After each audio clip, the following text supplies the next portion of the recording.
Hꯧjikti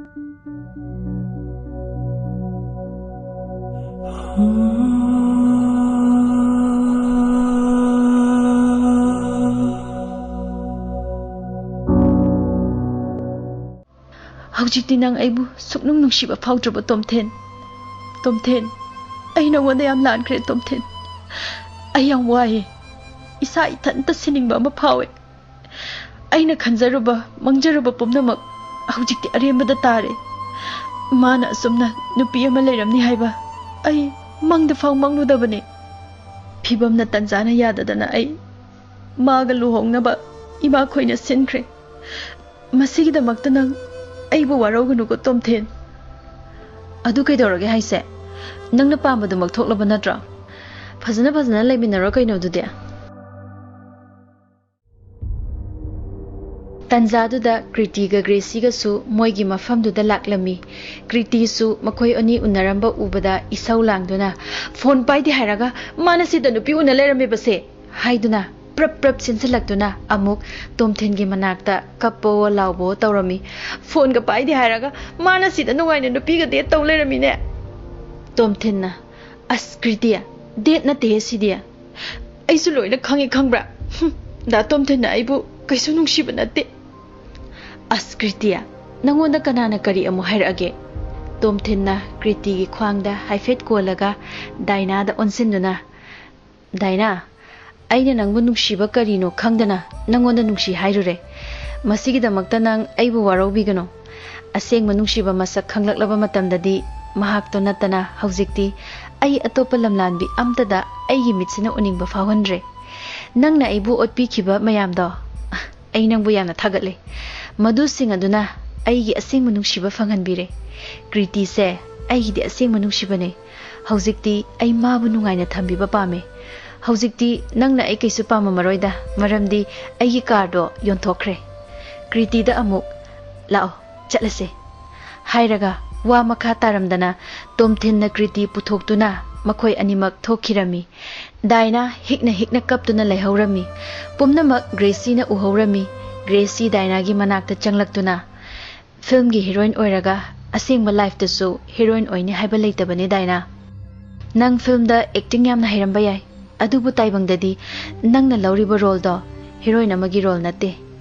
Ai nupi ne. Nupi amana nupi amada fangba chaitheng ai su khange Daina. Adubu ngasigi chaitheng simadi nang nasana fanganjabane. Adubu haujiksu matam lairi.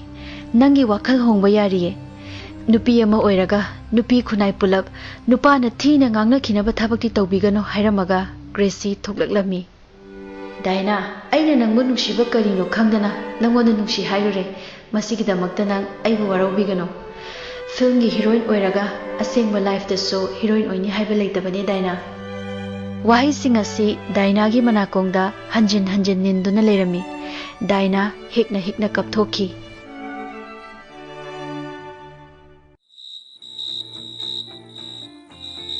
Nongma numidang amada Kriti ga machega du tumlamdaida choiro lonbagi matangda wari sum sanaduna leirami. Kriti na che nang handak mangda choiro yam lole kaigino. Aibo kadaidano he aidi mangdaba kuire he.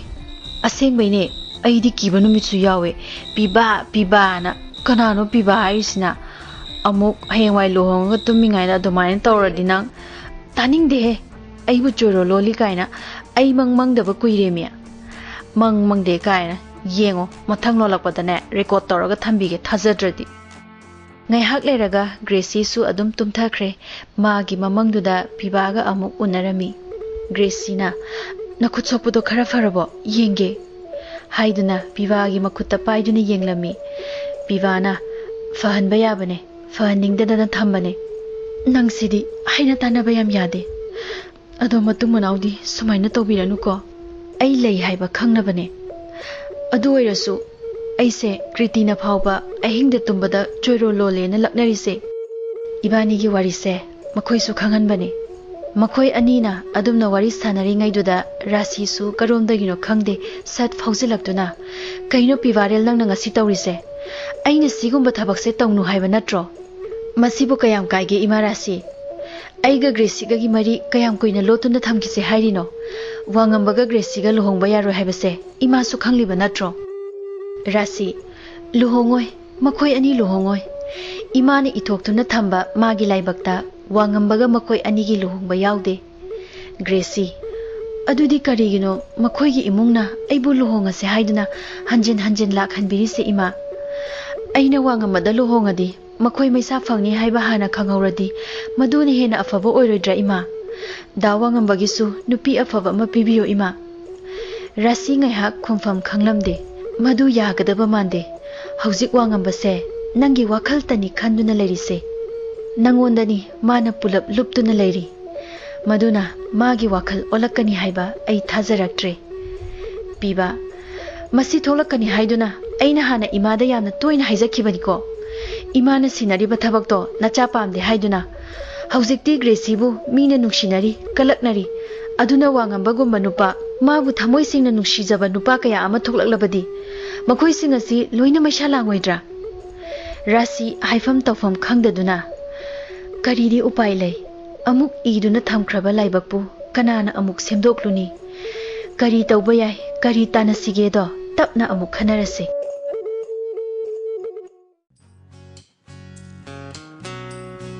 Nongmagi asum haujankre. Numittu Gracie ne iba Wangambana puthokadawriba aduga mani na direction pigadawriba kaukthokluba manglan haina mingthonba film dugi yaifa thawni numit oirami mani hoida tawrami makhoi film gi mi khakta nattana atopa singsu imung manungi mi singsu tilami film sigi matangda wangangna baloiraga thawramsu loiselami thawram loiraga tholakpada Gracie makok ngauduna makok paiduna haifet famtharakpa ubada Wangamba Gracie kaidawrage haiduna chensela ami makhoi singsu kaidawrage haiduna loina changselakhi Gracie kaisu tawde ko khara ngaubane mani Kriti nachi se famungda amta pothalucho haibadagi Kriti na Gracie bu makhut samduna pusin kirami numituda doctor kauduna Gracie bu yenghalami doctor na kaisu tawdeda chumna sumasa sonbagi BP low oirakpo oiramni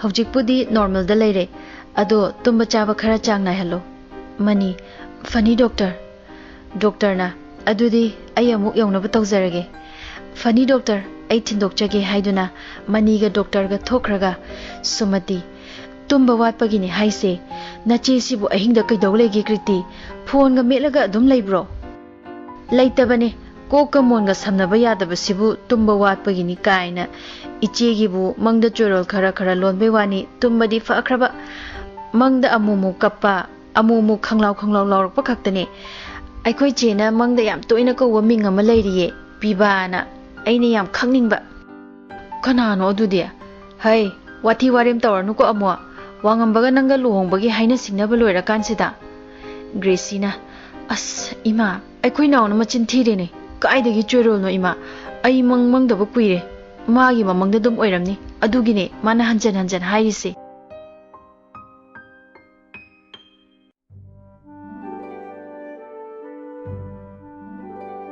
Nongma Sanatombi atopa mau aniga Gracie ga Wangambaga luhongbagi matangda wari sanaba laami Sanatombi na aikhoi gi di hana su haijabaduni angangani gi luhongbase aidi yam thuna pangthokpiba pame aduna numit afava amada kuthi yengthoknaraga yam thuna afava numit lemnaduna luhongbirase haijababu sumati aigi oinadi kaisu hainingai lejadeda mayamna si phai haibado aisu yajai adubu ichanupi gi wa amtangdi aisu tajakhige mana kari khalige haibadusu hangjakhige hoine madusu hangdaba yadabane adubu aidi yari makai khara thuna loisanba pame mana larik makha tamthaningasu hayengwai ekhoi gi leiraga adum tamthabada kanana su kari su thingadabadi leite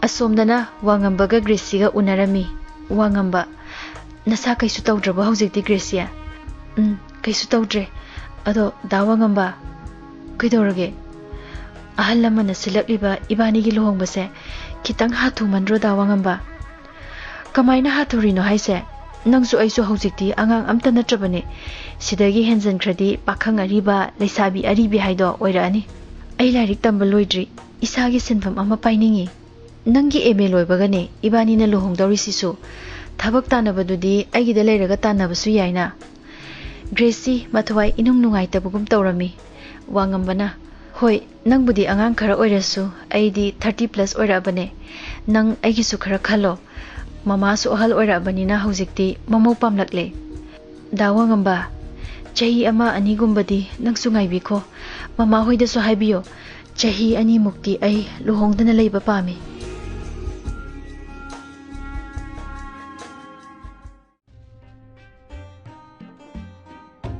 ꯃꯇꯝ ꯈꯔ ꯂꯩꯔꯒ ꯒ꯭ꯔꯦꯁꯤꯁꯨ ꯃꯁꯥ ꯉꯝꯗꯦ ꯍꯥꯏꯗꯨꯅ ꯃꯌꯨꯝꯗ doctor ꯀꯧꯗꯨꯅ ꯌꯦꯡꯍꯜꯂꯝꯃꯤ doctor ꯐꯔꯅꯤꯗ ꯀꯩꯁꯨ ꯇꯧꯔꯣꯏ ꯑꯩ ꯍꯤꯗꯥꯛ ꯈꯔ ꯏꯔꯝꯒꯦꯀꯣ ꯇꯦꯁ ꯑꯃꯇꯪꯁꯨ ꯌꯥꯝ ꯊꯨꯅ ꯇꯧꯊꯣꯛꯅꯕ ꯇꯧꯁꯦ ꯀꯩꯁꯨ ꯇꯧꯔꯣꯏꯗ ꯄꯥꯈꯠꯀꯅꯨ ꯍꯥꯏꯗꯨꯅ ꯍꯤꯗꯥꯛ ꯈꯔ ꯏꯔꯝꯃꯤ ꯍꯤꯗꯥꯛꯁꯤꯡꯁꯦ ꯆꯥꯡ ꯅꯥꯏꯅ ꯆꯥꯍꯜꯂꯨ ꯀꯩꯁꯨ ꯇꯧꯔꯣꯏꯗ ꯍꯥ ꯒ꯭ꯔꯦꯁꯤ ꯆꯥꯕ ꯊꯛꯄ ꯆꯤꯜꯍꯥꯎ ꯊꯤꯅꯨꯀꯣ ꯌꯥꯝ ꯆꯥꯁꯜꯂꯣ ꯀꯨꯏꯅ ꯅꯥꯕ ꯌꯥꯗꯦꯀꯣ ꯒ꯭ꯔꯦꯁꯤꯁꯨ ꯅꯣꯛꯐꯦꯠ ꯇꯧꯗꯨꯅ ꯃꯉꯛ ꯅꯣꯝꯂꯝꯃꯤ ꯗꯣꯛꯇꯔꯗꯨꯁꯨ ꯊꯣꯛꯈꯤꯔꯝꯃꯤ ꯁꯨꯃꯇꯤ ꯋꯥꯉꯝꯕ ꯅꯣꯏ ꯀꯀꯥꯗꯤ ꯀꯌꯥꯝ ꯀꯨꯏꯈꯤꯅꯤ ꯍꯥꯏꯔꯤꯅꯣ ꯀꯀꯥꯗꯣ ꯊꯨꯅ ꯂꯥꯛꯑꯅꯤ ꯉꯁꯤꯗꯤ ꯀꯨꯏꯅ ꯅꯝꯃꯣꯏ ꯍꯥꯏꯔꯛꯄꯅꯦ ꯑꯗꯨꯒꯤ ꯑꯩ ꯍꯥꯟꯅ ꯁꯤꯗ ꯆꯠꯂꯝꯃꯣꯅ ꯀꯀꯥꯅ ꯊꯥꯔꯛꯄꯅꯦ ꯏꯃꯥ ꯑꯩ ꯍꯤꯗꯥꯛꯁꯤꯡꯁꯦ ꯂꯩꯔꯨꯒꯦꯀꯣ ꯁꯨꯃꯇꯤ ꯍꯣꯏ ꯋꯥꯉꯝꯕꯁꯨ ꯊꯣꯛꯈꯤꯕꯒ ꯑꯣꯟꯊꯣꯛꯄꯅꯤꯗꯀꯣ ꯃꯆꯥꯅꯨꯄꯤ ꯃꯁꯥ ꯉꯝꯗ꯭ꯔꯦ ꯈꯪꯉꯁꯤꯐꯥꯎ ꯐꯤꯜꯝꯗ ꯑꯗꯨꯝ ꯇꯧ ꯂꯩꯔꯤꯕꯅꯤꯅꯦ ꯏꯃꯥ ꯑꯩ ꯀꯩꯁꯨ ꯇꯧꯗꯤꯌꯦ ꯕꯕꯥ ꯊꯕꯛ ꯆꯤꯜꯂꯝꯅꯤꯌꯦ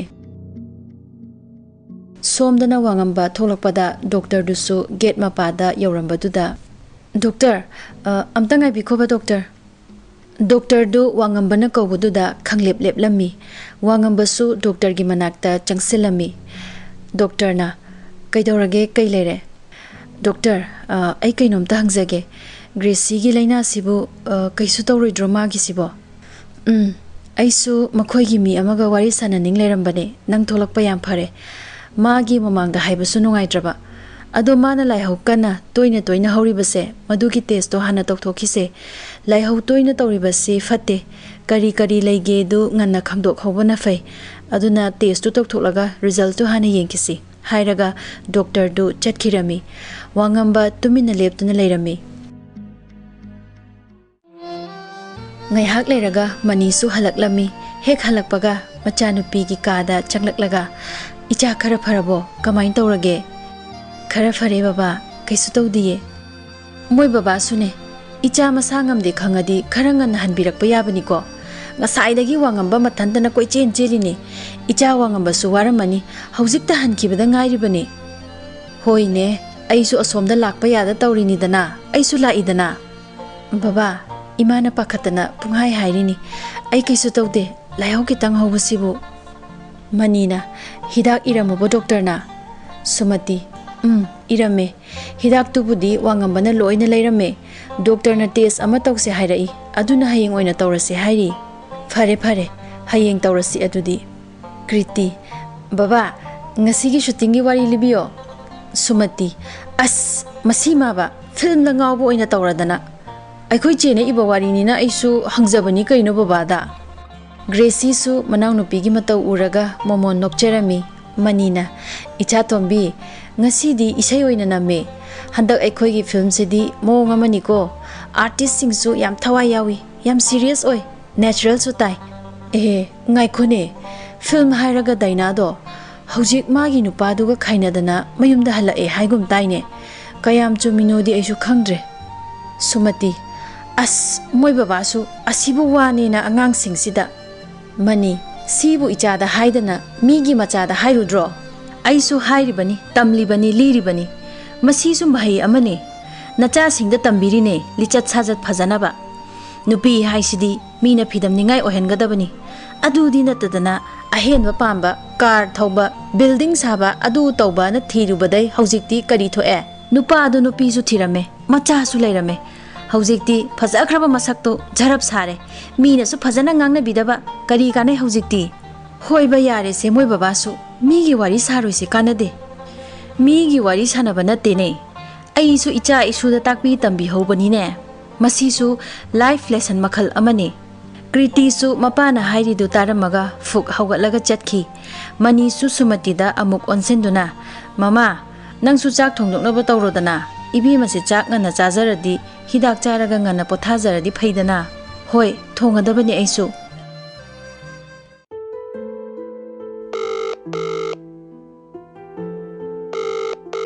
ꯁꯣꯝꯗꯅ ꯀ꯭ꯔꯤꯇꯤꯒ ꯇꯣꯝꯊꯤꯟꯒ ꯐꯣꯟꯗ ꯋꯥꯔꯤ ꯁꯥꯟꯅꯔꯝꯃꯤ ꯀ꯭ꯔꯤꯇꯤꯅ ꯑꯩꯗꯤ ꯍꯥꯏꯕꯤꯗꯦ ꯍꯥꯏꯅꯨꯀꯣ ꯇꯥ ꯇꯣꯝꯊꯤꯟ ꯃꯥꯒ ꯑꯃꯨꯛ ꯇꯨꯃꯤꯟꯅ ꯎꯅ ꯂꯩꯔꯝꯃꯕ ꯑꯩꯗꯤ ꯅꯨꯡꯉꯥꯏꯔꯣꯏ ꯍꯥꯏꯁꯤꯅꯤ ꯑꯁ ꯀ꯭ꯔꯤꯇꯤ ꯅꯪꯁꯤꯗꯤꯕ ꯍꯧꯖꯤꯛꯄꯨ ꯀꯥꯏꯗꯩ ꯋꯥꯅꯣ ꯅꯪꯅ ꯍꯥꯏꯔꯤꯗꯨꯕꯣ ꯑꯩꯁꯦ ꯅꯪꯅ ꯍꯧꯖꯤꯛꯐꯥꯎ ꯊꯥꯖꯗ꯭ꯔꯤꯕꯣ ꯊꯥꯖꯔꯁꯨ ꯍꯥꯟꯅ ꯍꯥꯏꯍꯧꯗ ꯌꯥꯗꯕ ꯇꯥꯅꯤꯡꯗꯦ ꯌꯥꯔꯦꯀꯣ ꯑꯗꯨꯏ ꯁꯔꯨꯛ ꯅꯣꯏ ꯆꯦ ꯃꯁꯥ ꯉꯝꯗꯦ ꯍꯥꯏꯕꯗꯣ ꯀꯃꯥꯏꯅ ꯇꯧꯔꯒꯦ ꯈꯔ ꯐꯔꯕꯣ ꯈꯔꯗꯤ ꯐꯔꯦ ꯂꯥꯏꯍꯧ ꯈꯔ ꯇꯧꯕꯅꯦ ꯉꯁꯥꯏ ꯗꯣꯛꯇꯔ ꯀꯧꯔꯒ ꯌꯦꯡꯍꯜꯂꯦ ꯇꯦꯁ ꯑꯃ ꯇꯧꯁꯦꯅ ꯍꯥꯏꯔꯝꯃꯦ ꯑꯩꯁꯨ ꯅꯣꯡꯃ ꯂꯥꯛꯀꯦ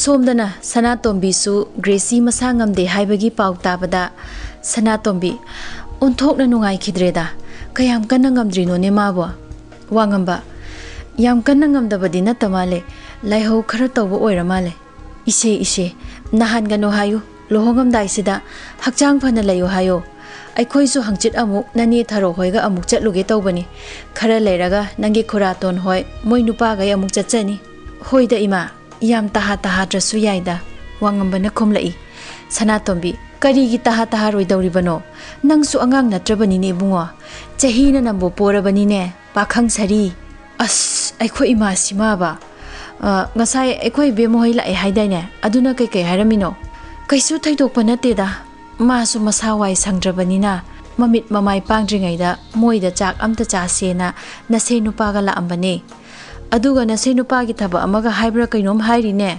ꯀꯩ ꯊꯕꯛꯅꯣ ꯍꯥꯏꯁꯦ ꯅꯪꯒꯤ ꯋꯥꯡꯖꯤꯡ ꯕꯖꯥꯔ ꯂꯣꯝꯒꯤ ꯗꯨꯀꯥꯟ ꯑꯃꯗ ꯃꯥꯕꯨ ꯌꯥꯎꯍꯟꯅꯕꯅ ꯀꯟꯅ ꯍꯥꯏꯔꯤꯅꯦ ꯃꯥ ꯍꯥꯟꯅꯒꯤ ꯊꯕꯛꯇꯨꯅ ꯀꯃꯥꯏꯅ ꯇꯧꯔꯦ ꯍꯥꯏꯅꯣ ꯃꯥꯁꯨꯕ ꯐꯔꯛꯇꯤ ꯐꯖꯅ ꯐꯨꯏꯌꯦ ꯑꯇꯩꯒꯤ ꯅꯠꯇꯦꯅꯦ ꯋꯥꯡꯖꯤꯡ ꯂꯣꯝꯗ ꯇꯧꯖꯔꯗꯤ ꯈꯔ ꯅꯛꯆꯔꯦꯗꯅ ꯃꯥꯁꯨ ꯅꯆꯟꯁꯨ ꯃꯁꯥꯒ ꯂꯨꯝꯃꯛꯑꯕꯅꯤꯅ ꯂꯥꯞꯅ ꯂꯩꯕꯗꯣ ꯅꯨꯡꯉꯥꯏꯇ ꯇꯧꯖꯔꯤꯅꯦ ꯍꯣꯏꯁꯦ ꯏꯃꯥ ꯑꯩꯁꯨ ꯋꯥꯈꯜ ꯂꯣꯏꯅ ꯇꯥꯏ ꯑꯩꯅ ꯐꯅꯕ ꯂꯣꯏꯅ ꯁꯤꯟꯒꯦ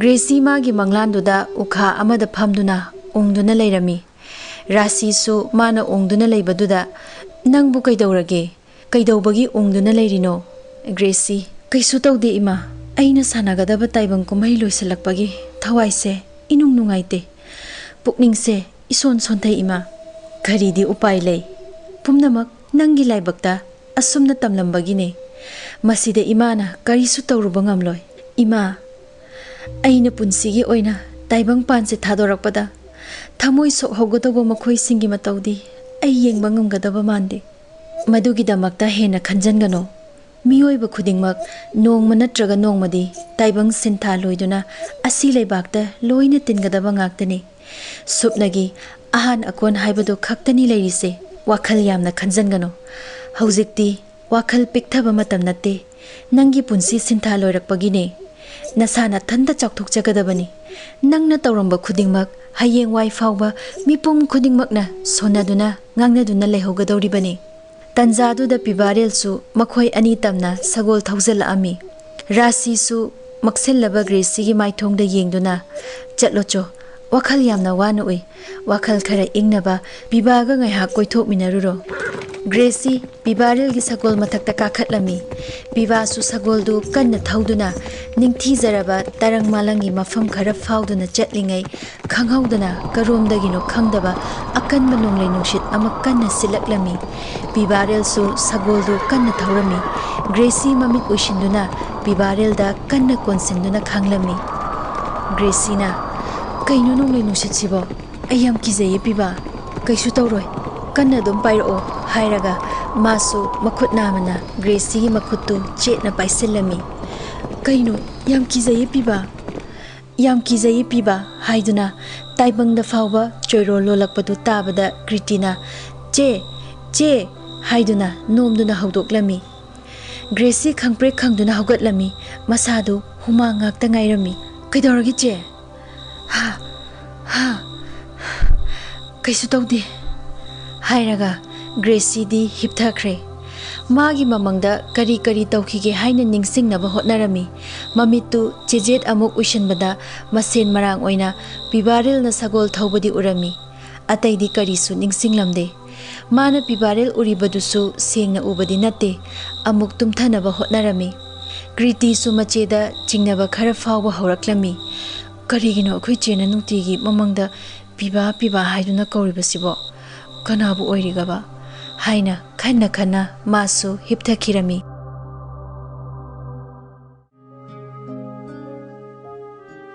Mathangi numita Gracie gi test tawba loibaga result tu yenghanbada doctor du sakfam khara hanjin kibaduda wangambana doctor magi anabasibu leukemia ne adubu yam nganna khangaurise aikhoi gidi laibak yamna fabane wangamba pungak ngakhiduna kaino hairisibu doctor Gracie bu blood cancer yam hena pakhatpa tawgano magi se stage yamna lansendri Ningthina layeng labadi cure tawba ngambagi chance yamna wangna lay wangamba masadu ipa pakhatna doctor soidana di layeng bangamni ko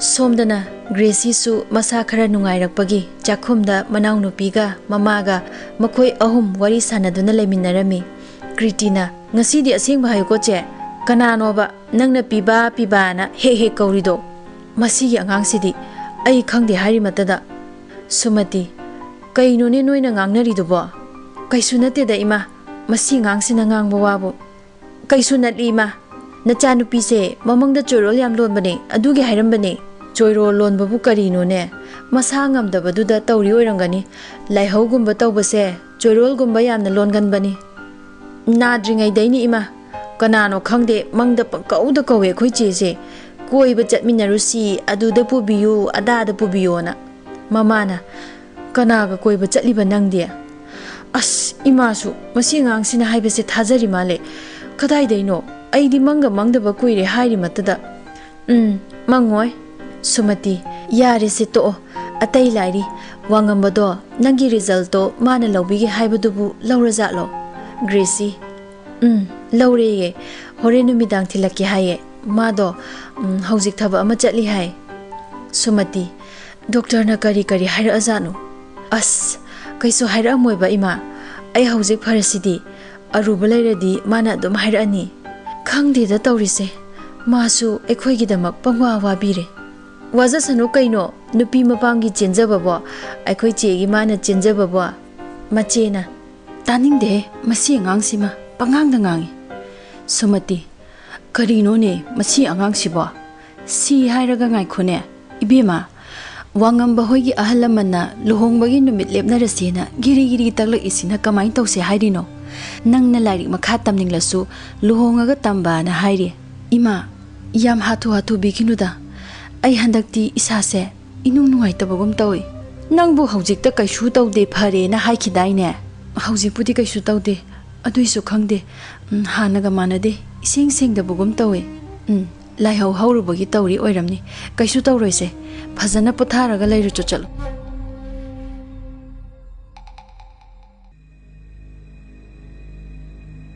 somdana wangamba mathanta magi kada ungduna lairami makhutana Gracie gi result tu pairi wakhaldana doctor na hairakhiba wahai hanjin taduna lairami wangamba kari tawgani haiba khanglamde wakhal mawon khanba hawraklami result se thinba chatpada aina haiga dawrisna kari aibu asengba se loina haidokpa taribra kamani hoi akhoi mayam khanglabasu Gracie da khangan badi nuaite aikhoi mayam na wakhal waba uraga Gracie su wakhal nungai khidaduna masu khanglakladi kamain tawba amaromdana Gracie ibani gi lohongba aibu imada wafamase hairurabadi imana karigumba Gracie bu mamau oiba pamlaktrabadi ibani gi lohongba kaiba ai hauzik kari tawgadoino fare ai hauzikti ai gi decision chap yumna leplage ai kanada su hairaroi kamani khaktada hairage aduga aiga Gracie ga yam tuna lohongbiro haiduna imada taklaga Gracie bu aina mapan lamda soidana layengba purage haina mathanta chap yumna khalami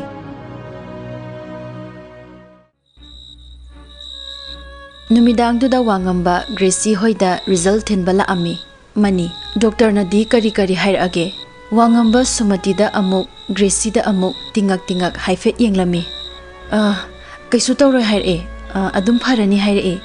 Sumati phareda.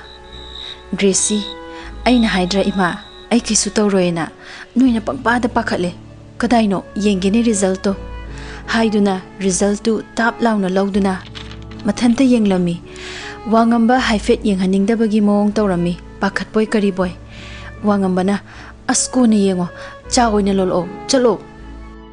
Gracie result tu yengdringai hek fakpaga makok ngauropagi pairaklami wangamba kaidorage Haibaduda Sumatiga Maniga su machanupida kaidorage haiduna pakhatna hanglami. Gracie na kaisu tawde kok ngaubani. Mani chatlo mama angang se magi kada pothan birucho. Sumati machanupibu magi kada pusinkhirami. Wangamba Gracie gi matawdu ubada mathwa yamna nungaizaramde. Matang aduda wangamba manida Gracie gi anabagi matangda kaisu hangdokpa ngamlamde. Ahing thenglaklaga mi loina tumnakraba matungda Gracie haugatlaklammi. Yengubada Kriti su tumduna leirami. Tapna haugalaktuna Gracie masada iching jingnazabagi makhoigi che chang thambagi upudu faktuna magi result tu thirami.